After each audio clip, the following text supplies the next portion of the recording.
think someone was sitting in my seat. Uh, Maybe you're just thrown off because you're wearing fucking sunglasses inside. It's gonna be a hot one today. Yeah? Mm-hmm. Yeah. My seat is in a different spot. I don't know why. Your seat follows you wherever you go. I It's don't know. called an ass. I think someone was here. Nate says he was here by himself, recording last week. The audio is good evidence that he was here alone, but I feel my seat is in a different spot. So maybe he sat here. I had the other person Do you have your feet up? gagged. You No. kicked up? Nope. Okay. Well, who's to say? These kicks were not pumped up. If we filmed it, we would know. Mm-hmm. But no, I was out last week. I was involved in a baby coming to this earth. I was going to say I had a baby, but that's not true because I did almost nothing. Another girl. Me and Charlie are outnumbered now. It's 3-2. At least we got a boy dog. So kind of balancing the scales a little bit there. Yeah, my household is even.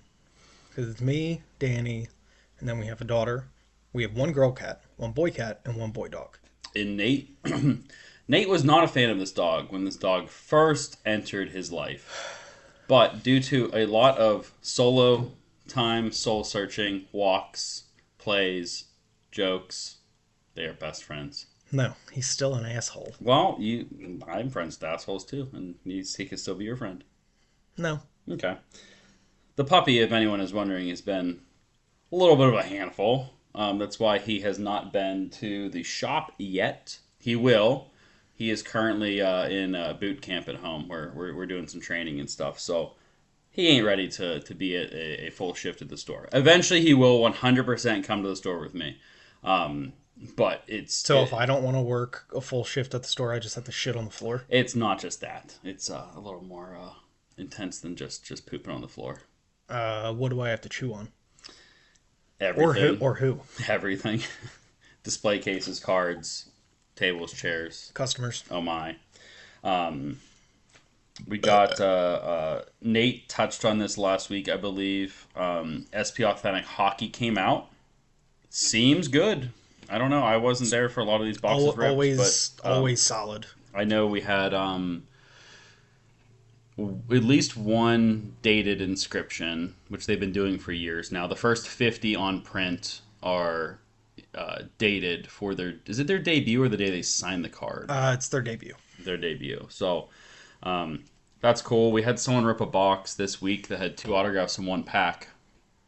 Did they have a third autograph in that box? No. Nope. So both autos were just in one pack. Yes. I don't wonder how the printer even knew. Like, you'd think that they would have been like... I don't know. I mean, all they guarantee is one Future Watch auto. I think there's always 2, though, aren't there? It's one Future Watch and one non-Future Watch. There's usually. always not always. Every box that we have seen opened has 2 or more. Yes, I think almost every single one. I think ones that have patch autographs might be a third or something too. The patch auto might be like a bonus type. Yeah, maybe. Marvel Chrome came out this week. Which is Marvel. It's about the comics. Yeah, it confused me because last year's had live action in it, but it's like they didn't change the name. It's still just Topps Chrome Marvel. So I'm wondering, like, if there was an intention at some point to have it always to rotate, like live action to comic, or eventually will be blended together. I think another product is like a blend product. Isn't there another like Marvel product that was live action and comic? I believe the first one was Star Wars Chrome is because they do the cartoons for Yeah. Star Wars with the... It's animation. They're not cartoons. Also, I want to watch Blended again. I haven't watched it in a while. The Adam Sandler movie? Yeah. Just you said the word blended Oh, like okay. 4 or 5 times. I was gonna say I don't know that anyone in the last decade has said they want to go watch Blended. So Oh, it's a great movie. It is a good movie. It's not talked about that often. Well, it should be. Okay, congratulations, Adam Sandler and Jennifer Aniston. No. Is it Jennifer Aniston? No, it's Decker. Nope. She's a... Keep who is going. it? All right, let's see. It's Adam Sandler for sure. Mm-hmm. and he is blending his family with Drew Barrymore. Yes. There we go. Drew Barrymore is usually the option. Yeah. Statistically, It's Drew yeah. Barrymore. Um, they've done like 4 movies together or something. He's done like 4 with Yeah. Jennifer Aniston now too, though. He keeps doing it. No, he was she. It's Jennifer Aniston is with him in a movie. Yes. Is it the Decker one? I think it is. She's his assistant or something. Yeah, He's like a something like plastic that. surgeon or something. Okay. Sorry guys. A little off the rails there. I'm not. I don't know. I think CHL hockey comes out this week. What else is there? There has to be something else. Is not Crown Black Football, that's not out yet. There's a new Pokemon. I think it's a Mega Greninja box, which will probably have a bunch of Chaos Rising packs in it. And probably be like a little dabble from everything from the first 4 sets, I'm guessing. No, it's gonna be I would imagine they'll do with that what they did with the Zygarde, where it's like 6 of the most recent and 2 so it's of the one before it. it is a beefier one. It's not one of the little boxes. I believe so. They haven't released too many little ones as much as they used to. They're doing a lot more of the bigger Yeah, ones. they have so much waste. So much. While we're talking Pokemon, me and Nate officially have started something we've been kind of talking about for a little bit, never wanting to pull the trigger, never wanting to siphon inventory from the store. And like at the end of the day, like Sports Card Junction is technically funding this because like we're not able to sell the cards immediately, but we are building a Pokedex in a probably not even a unique way, but it's like No, a lot of people do like the first card that like the character gets. Some people do the cheapest way they can do it. I don't know if you want to talk about how we're doing ours. like whenever I eventually do mine, I'm just doing a reverse hollow of every Pokemon, which will not be too crazy. Honestly, the binder cost will be probably the bigger. Yeah, we it's nine binders. Is what So we have. 9, it's going to be 10. Oh, at the end of next year, it's going to be 11 because Generation 10 comes out next year. But I also want to do a binder for all of the regional Pokemon like Paldean, Kanto, Wooper, and they have like Paldean Tauros, whereas like it's Tauros from the original 151, but it's specific to different regions. You're saying you want to do this?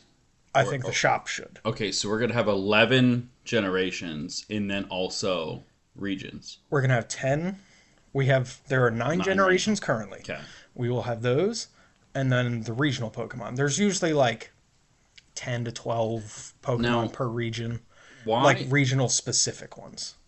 From someone who is like, I would say I'm 50% knowledgeable on Pokemon.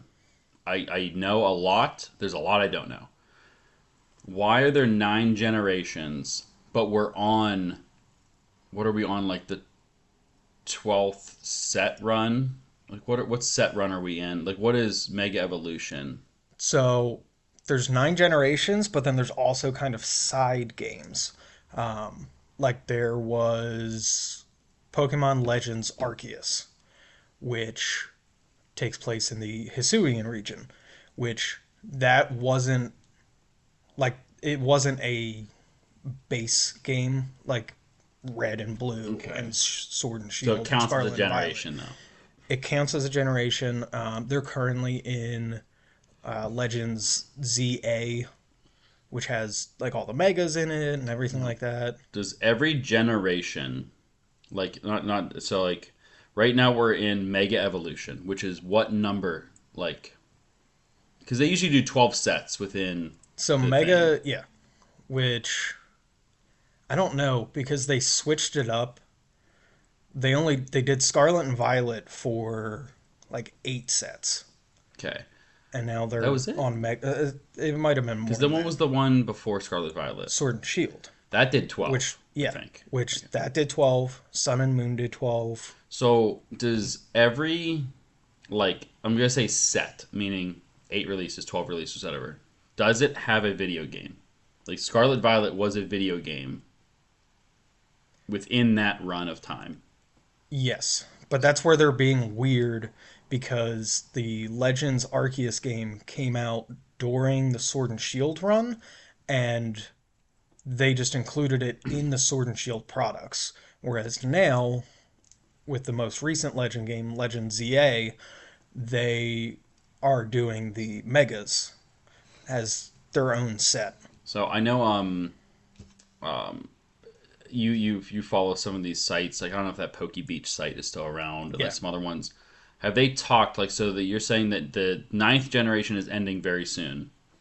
Have they talked about how many characters are being thrown in on Generation 10? No, we have no idea And yet. will they do multiple runs? Or will it be like, okay, Generation 10 is getting 20 new characters and that's it? Or they'll be like, there's 10 new characters and then, a year later they're like, oh, there's 10 more. No, Generation 10 will be probably over 100.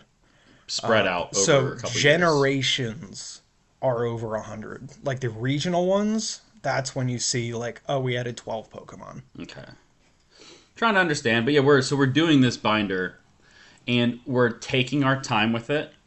This is I've kind of given Nate a lot of freedom to decide what cards we're targeting. Now, we are not targeting any like really crazy stuff. Like we're not putting a gold star Charizard in there. But we're also not doing Base cards. base cards or inexpensive cards unless that's all that character has is something that is like a $3 card. We're going to be doing a lot of like SIRs. Yeah. Is alt art still a thing? No. So is that an SIR? Yes. So a special illustrator rare is what is referred to in my head as an alternate art. Yes. Okay, so we're doing IRs, SIRs, and maybe when we go into some of the older stuff, we may do something that's kind of in between a modern card and an older card. Yeah, like maybe like a full art EX Like I was telling Nate from today, the XY era.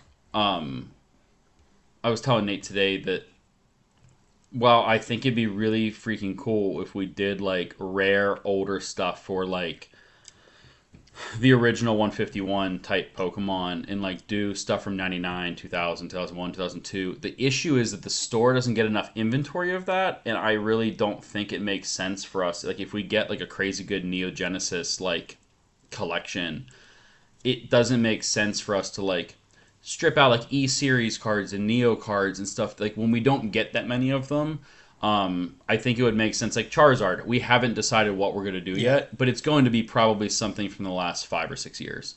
The more popular Pokemon, it seems like it's really easy to like. You have so many options, like the Pikachu's, Charizard, Which means it isn't Blastoise. easy. It makes it even harder because you're like, okay, Yeah, which one? and we're also like this is like half. We're building this for education purposes. We're building this for content, but we're also building this to understand markets. So like every single card we are adding to our Pokedex, the day in which we put it in the binder, we are cataloging what is card ladder average market price. TCG player. Jesus, man, that's twice today. It's just in my head. It makes sense in my head. We are not doing price charting. We are not doing collector. We are not doing market movers. We are doing TCG player average market price the day it goes into the sleeve. Yeah. Well, the moment it goes in because it changes daily. And then we're putting a price tag on the back of the sleeve. And I think every once in a while we'll go through, we'll flip through and be like, hey, let's do a recap. Let's check these 10 cards that we put away. Okay, we put this one away August 1st of 2026. And we're checking into it a year later. It was $11 when we first stashed it away, and now it's $1. 18. Yeah, I think it would be good for educational purposes. For I think a lot of parents, we can be like, hey, we put this card away into our collection, 8 months ago, and it's appreciated 27%. Your kids aren't wasting money necessarily. Like if you do things strategic, like the amount of cards that we have sold in the past year that are worth 2, 3, 4, 5, 10x is staggering. That's why Nate is actively always trying to check stuff. Not because we're greedy, but like I feel like we buy this stuff, we take the risk to buy it. If we have a card sitting out there that we paid $20 for that is like a $27 card and it jumps to 40, I don't know that we shouldn't be like we also have the opportunity to increase those too, because we do it the reverse way too. We'll have a card and we'll have it out for $65, and people will be like, "Hey, market's 52 now," and we'll be like, "Okay, we'll discount it for you." So you can't. We talk about this with the MSRP thing too. You can't have it's not. You can't pick and choose. Yes, you're either all in on market price or you're all out on market price.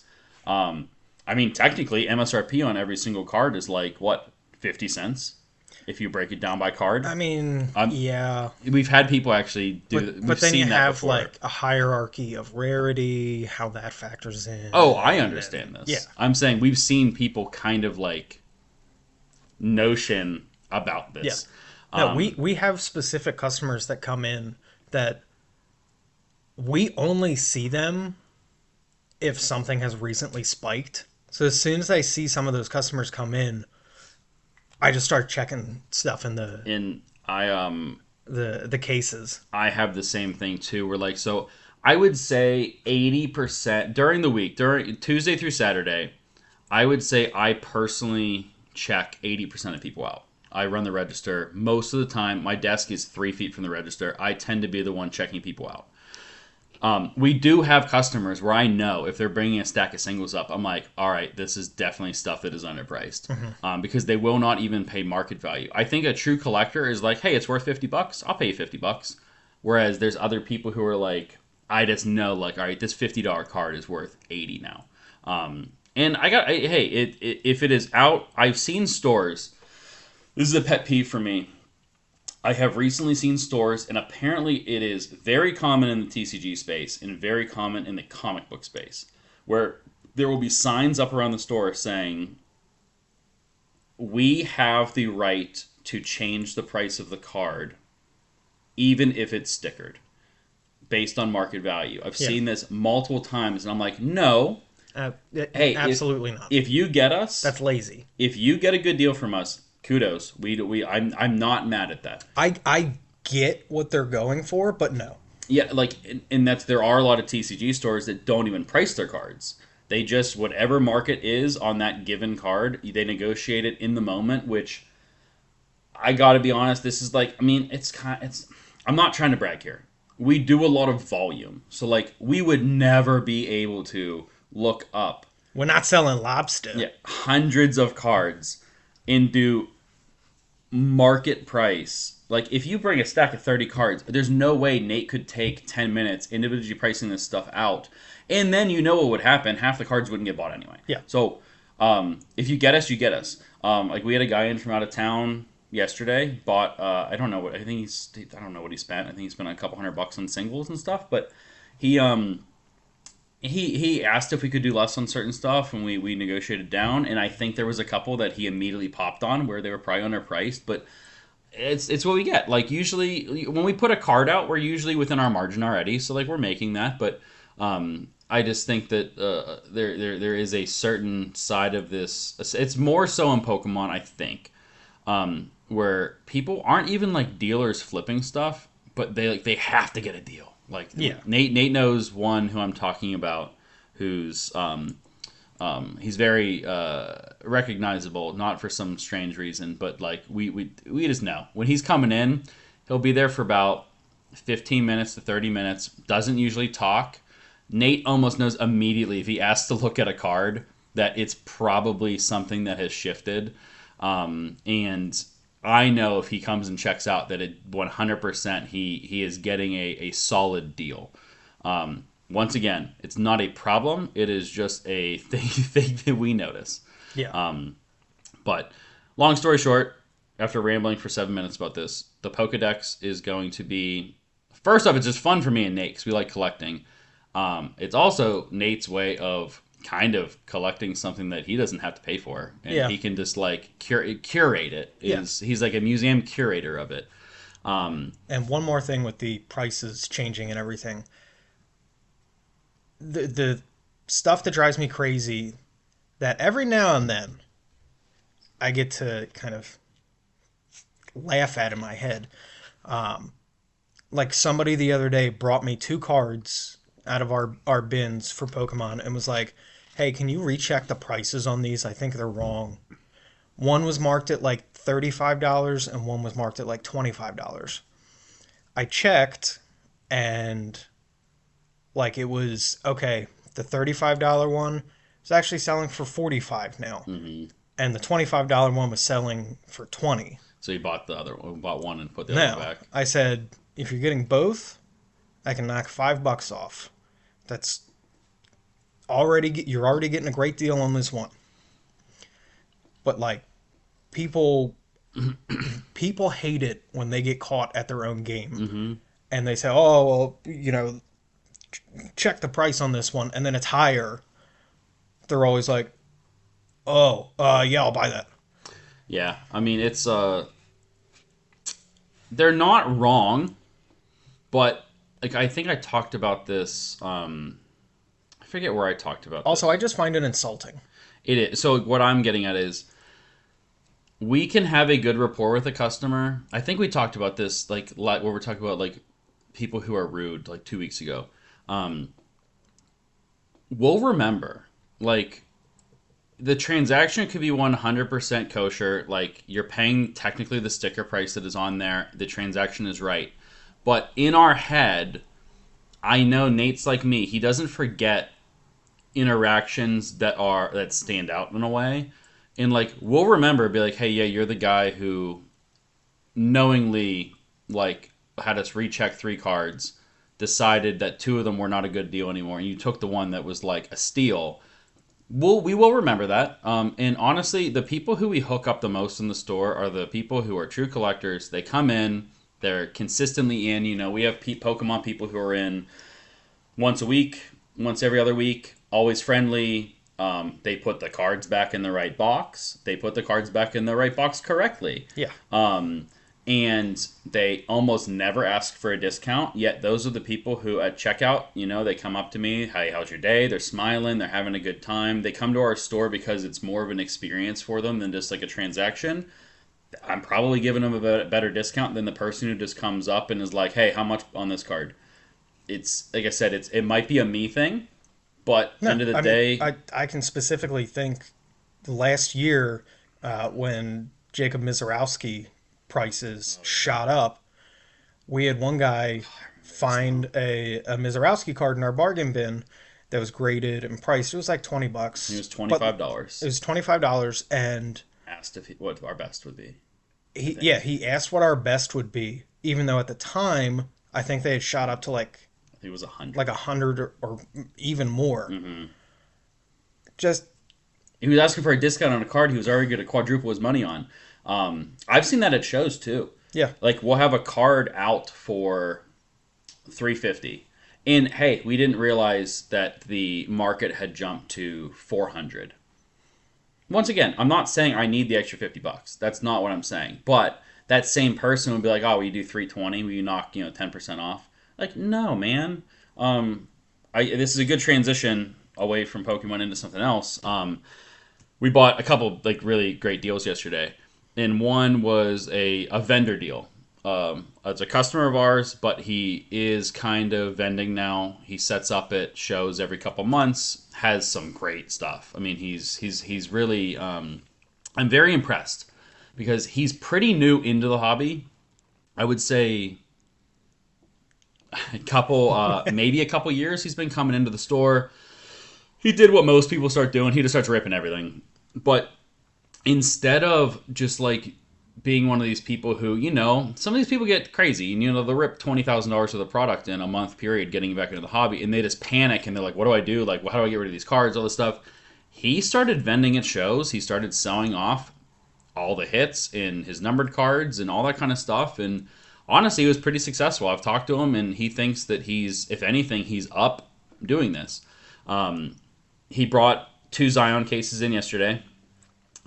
Ended up condensing it to where they were both like half full Zion cases. We condensed it into one that we purchased everything, and then he kept like maybe 50 cards that he just wasn't sure that he wanted to sell them yet, which is fine. But I'm going through the deal, and like I said, he's a vendor who has recently set up at shows, and I'm going through the deal, and I mean there's like an entire row worth of cards that were underpriced.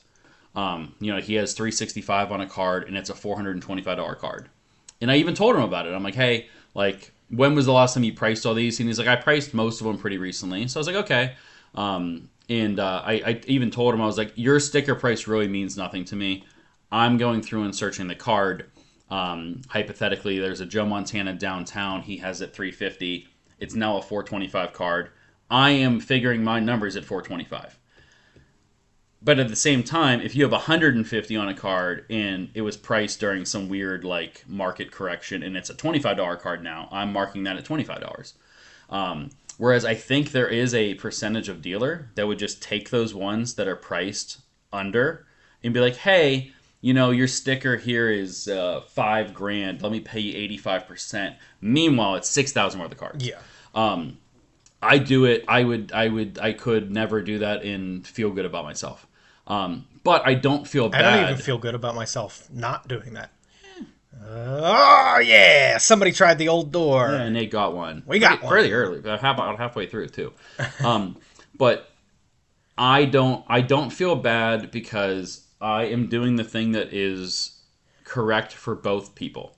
And usually when there's a big discrepancy on a card, especially when I'm dealing with someone who like knows their stuff, and they have $350 on a card, and I'd be like, hey man, like this is like $150 card now. Which in question, he did have a lot of Drake May stuff that he priced during the playoffs last year. So all the Drake May stuff was improperly priced, but he understood. He knew I was not trying to rip him off and be like, hey, this 350 card is actually 150. Because I was also showing him, be like, yeah, you have 900 on this card and it's 1,200 now. So all in all, his price is probably averaged out to being correct. But this deal is sweet. I am going to make probably a reel going through the collection. I am going to notate at the top of the reel if I don't strip everything down and get it all recased up for. I'm going to make sure people know. The price that is on there is not my sticker. High or low, it's not my sticker. So don't come at us or be like, hey, I'll take that Montana for 350 and be like, well, yeah, no, it's 500 now. It's still gonna happen. It's still gonna happen, but so I'll probably. How much for the quarter? I'll probably 24 cents. I'll probably clean everything up before I post just because I don't want to deal with it.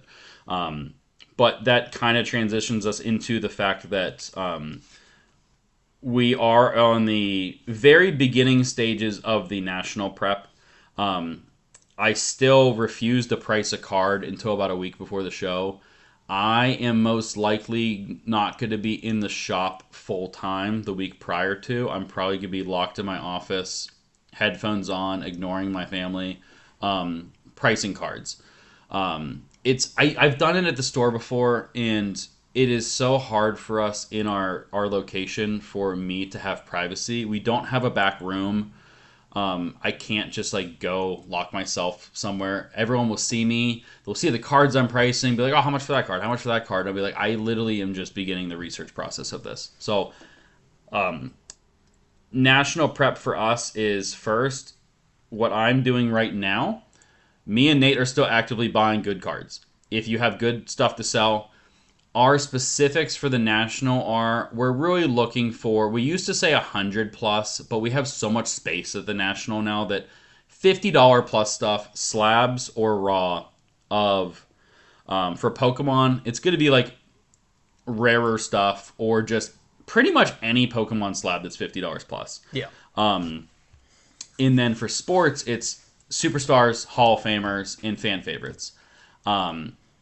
Local kid, like I love JJ Weatherholt. Do not bring me Weatherholt like first Bowman like refractor rookie. I'm not looking for that kind of stuff. I'm looking for, bring me a Yadier Molina tops traded PSA 10 rookie. Absolutely, I'm buying that. Bring me all of those junk wax era guy PSA 10 rookies or signed rookies that are slabbed.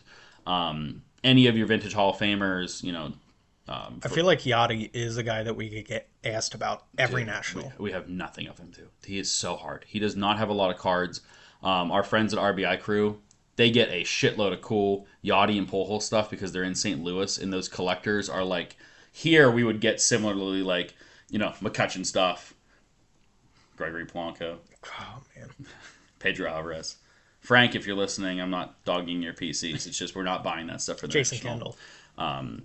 But yes, keep bringing us stuff. But like I said, once we get to this July point, I am more so now digging through deals we've bought in the past, 6 months to a year, stuff that I've stashed strategically. I'm now in the process of collecting the cards I want to price. So I'll find was as I go through deals, I'll be finding stuff that is good stuff we just don't want to take that will be shifted over to Dave's desk. Dave will get it priced and put out.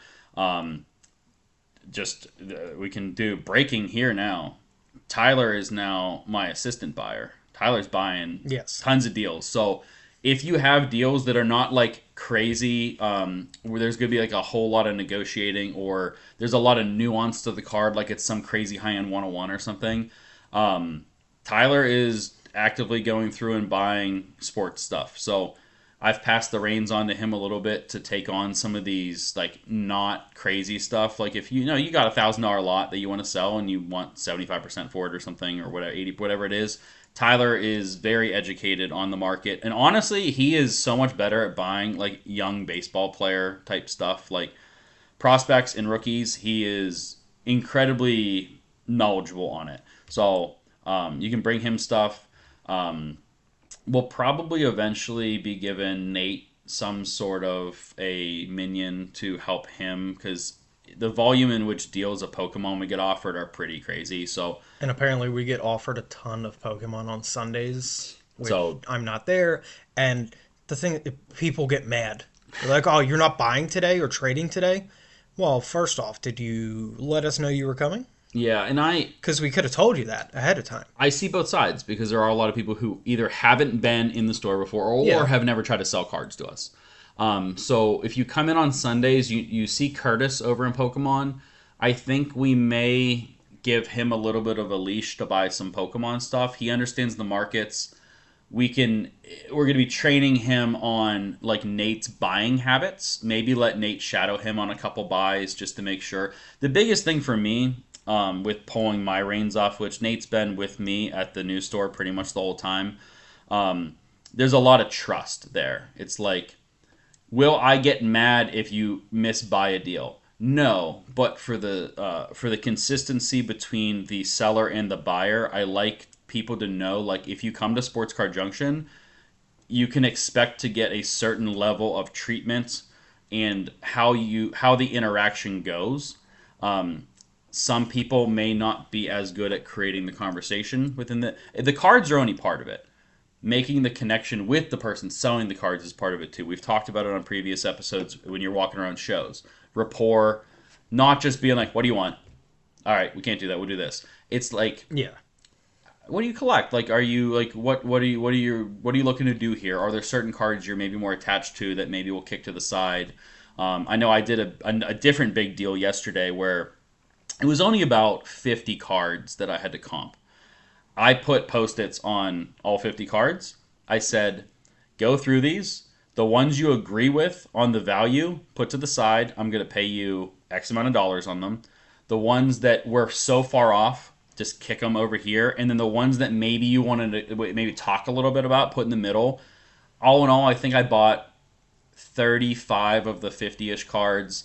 There was like 10 where it's like there's no way we are getting a deal done on these.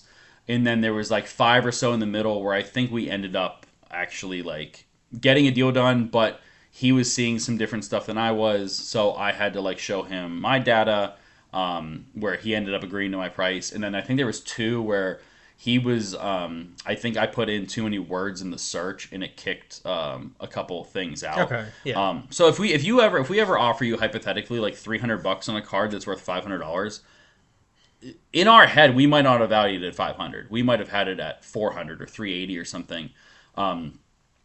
You are more than welcome to show us. And he showed me one where he was like, well, yeah, last did this. And I'm like, it's just not a reliable comp. Yeah. I was like, this is a buy it now comp that at the time it was purchased, someone likely really wanted it. And prior to that, Completely out of the ordinary. yes. And that. there were auctions that weren't that old that were like significantly less. So sometimes if there's only one copy on the market and someone wants that card, like sidebar, I bought a card last night. I bought an $8 card last night for $108. The Kerry What? Colbert plate. Oh, yeah. So just so you, if you're still listening to mine and Nate's ramblings, um, just because you see a comp does not mean any other sane person on earth would pay this amount of money for this card. I was so frustrated because I was competing against someone else who is not a Kerry Colbert collector. He is a set collector who was doing the master set of 2006 Topps Turkey Red Football. Not anymore. Not anymore. Well, he's still doing it, but he's not getting this card. So he wants the base, the variations, all the color parallels, the golds out of 50, and every one of one he can get. About 10 years ago, someone put two Kerry Colbert printing plates. Another guy was working on the set. Put two Kerry Colbert printing plates up for, I think, $19.99 a piece. Buy it now. This dude had some sort of like program installed where he knew before I did, and he hit the buy it now, and he got them. Meanwhile, I would have paid more. Poor me. But I missed out on those. It has been simmering for a decade. If you know I collect Kerry Colbert, it is a worthless collection that I just have so much joy in collecting.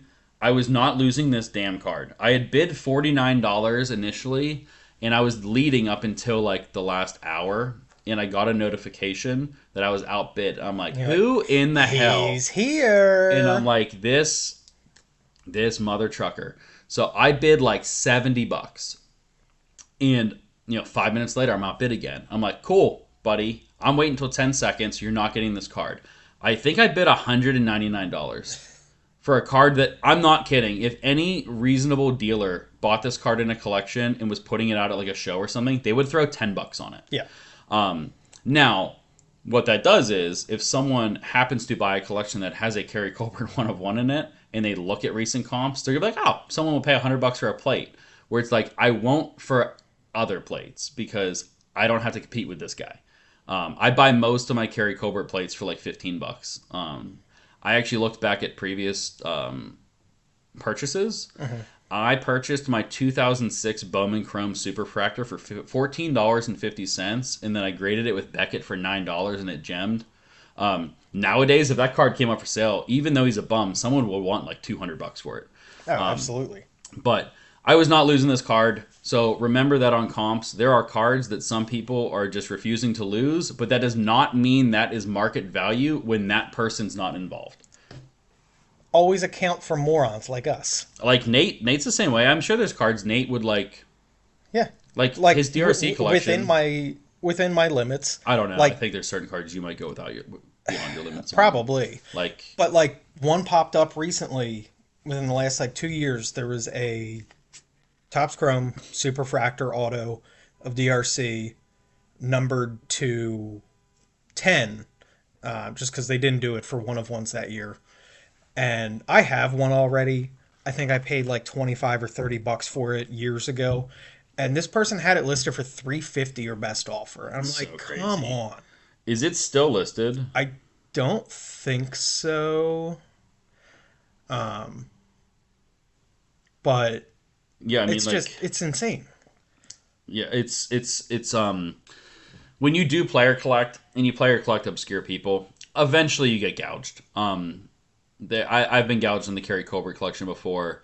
I've been gouged on DRC. I started to get gouged on Gunther, but then New Blood came in and truly is buying stuff for crazy numbers. I've talked to him. He's a cool guy, new to collecting, but I did discover he is the one that bought the $5,000 Cactus Jack. Did pay for it, loves the card. He has it in his collection.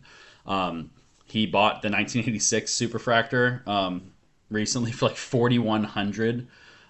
That one was originally purchased for $1,200. Then the seller canceled it. Reran it in auction. I think I bid like $2,000 on it.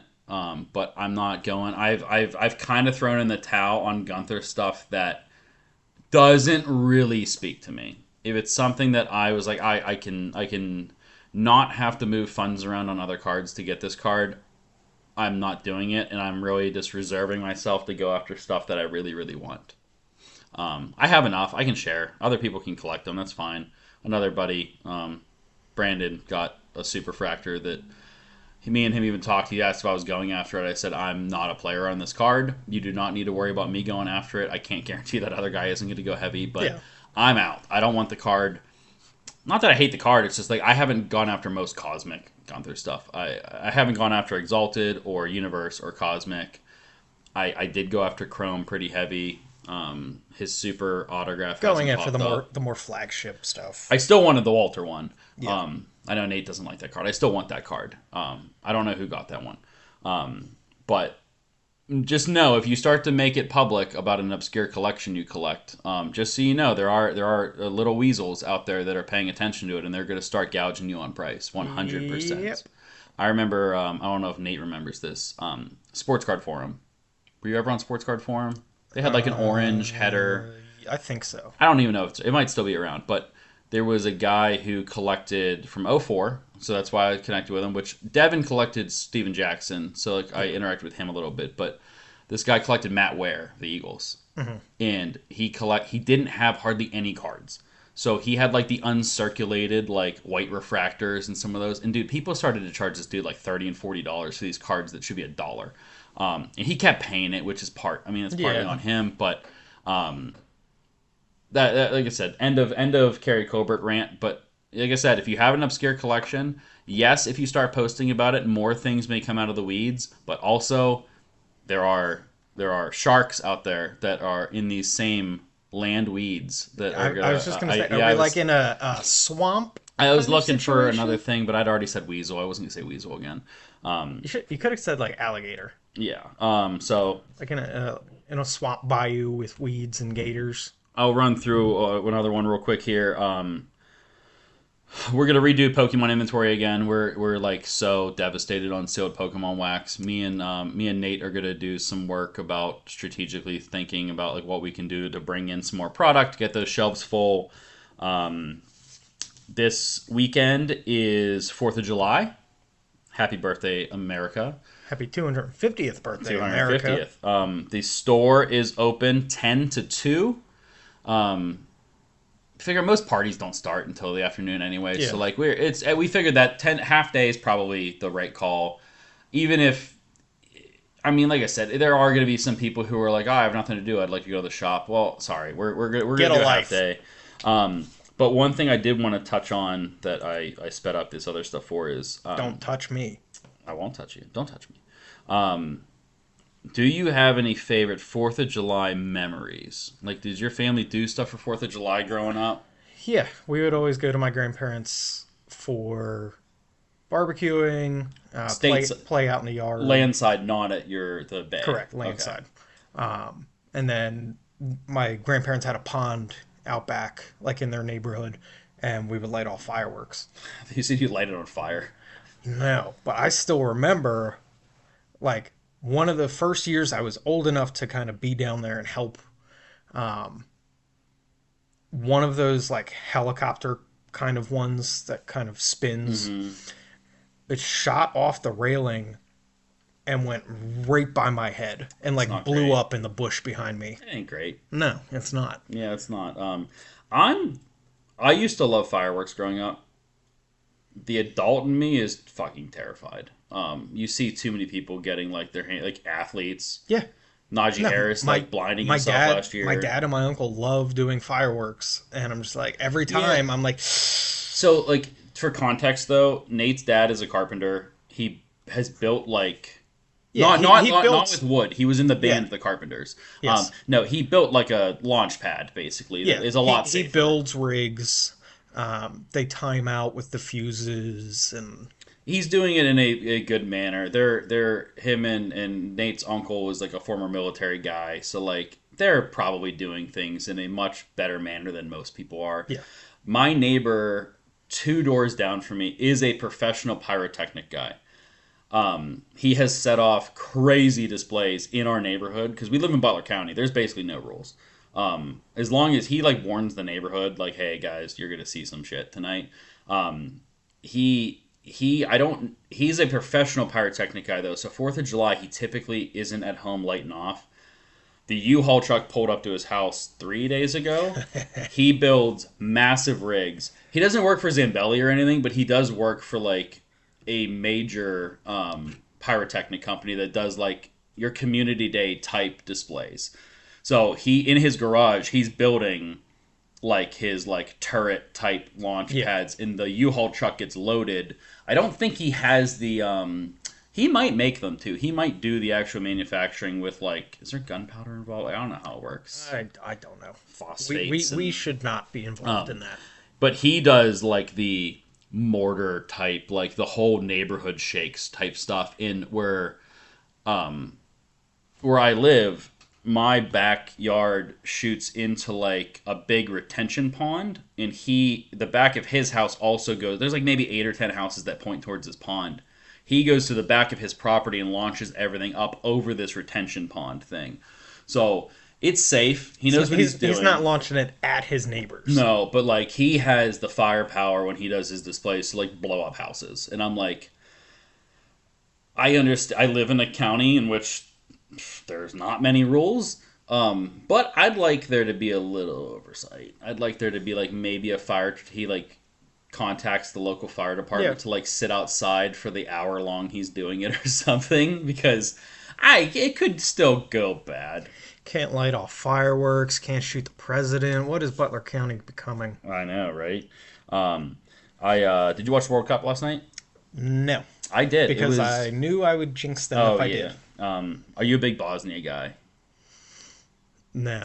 I was also today years old, and if you are a historian or something, I'm sorry, I'm probably going to get this wrong, but I didn't know there was another part to Bosnia. It's like Bosnia and the rest of it.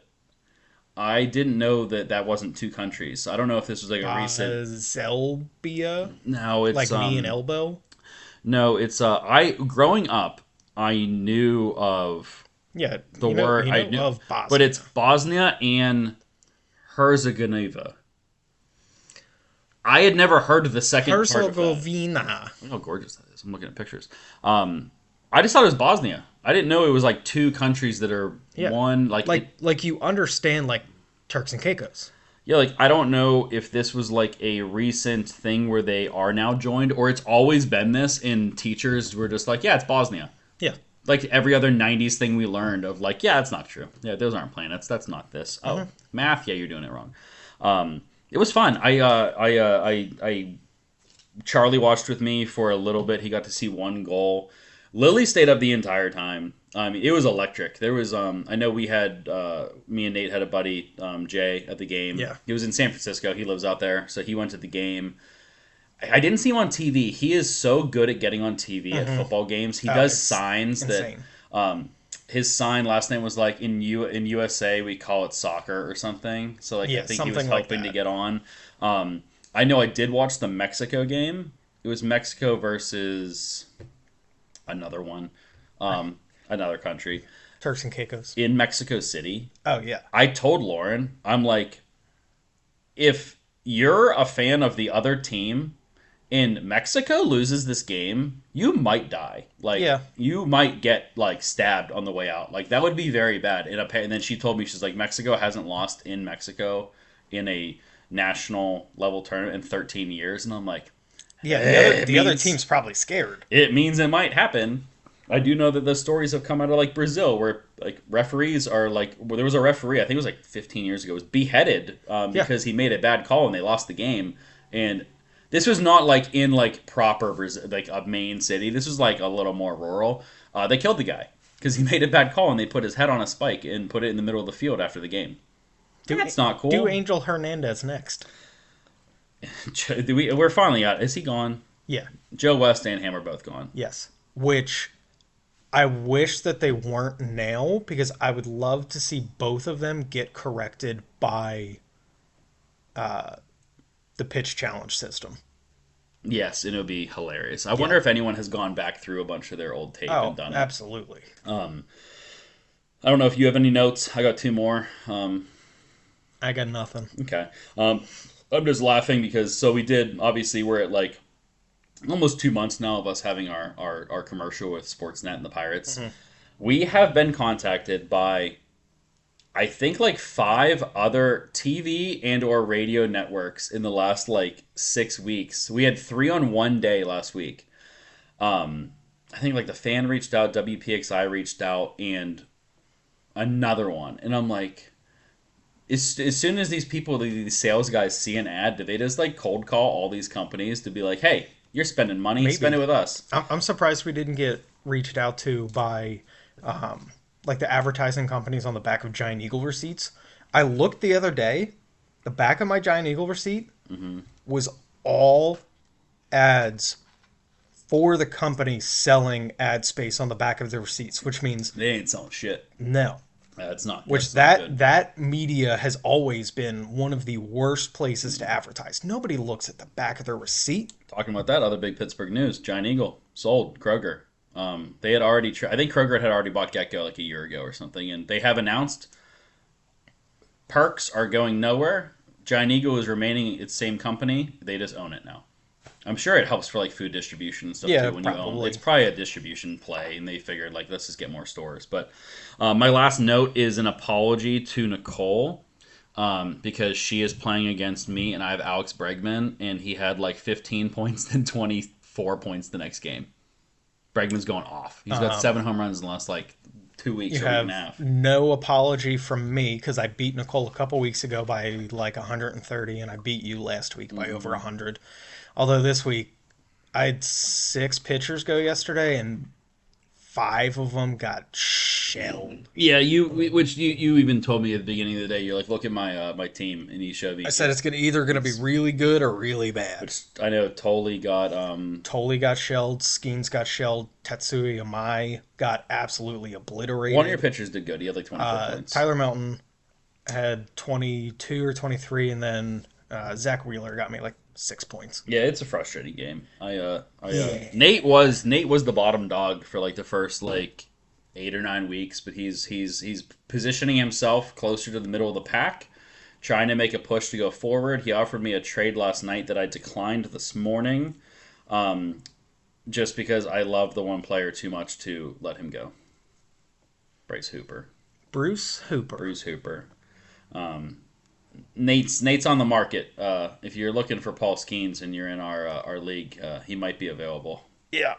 The stock is lowering, but he might be available. My dad and Marty just did a big, decently blockbuster trade that honestly is so far it's been pretty even. It Yeah. was Caminero and Dingler for Mizorowski, And someone else, but another middle infielder, I think. But Marty has gotten some decent play out of Caminero, and Dingler is. I didn't even know who that was until like recently. He's pretty good. He should, like, athletes that have their own, like, brands of, like, food and stuff. Dingler should do berries. Dingler's berries. Dingler berries. There we go. Dingler berries. Or, as I like to call them, and Chad hates it, Creasy's Pieces. Have fun, guys. It's gonna be a hot one. Yeah?